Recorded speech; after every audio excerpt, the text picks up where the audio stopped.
Anong ganap sa mundo ng showbiz?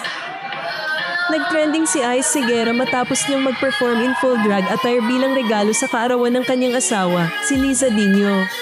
Suot ang kumikislap na dress, makeup, at boots, pinasaya ni Ice ang party bilang show of love at suporta. Ayon kay Liza, this is a first. Thank you, mahal. Pero ang tanong, sa konserbatibong kultura natin, tatanggap-tanggap ba na isang dating child star ay mag-drag sa publiko para sa pagmamahal?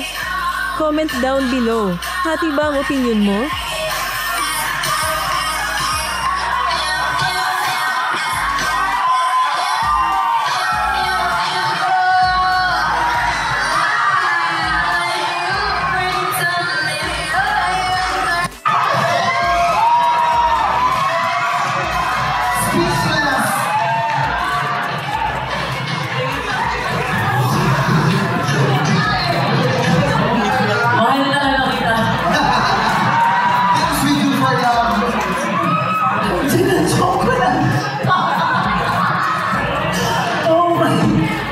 Wow, love, you look so hot.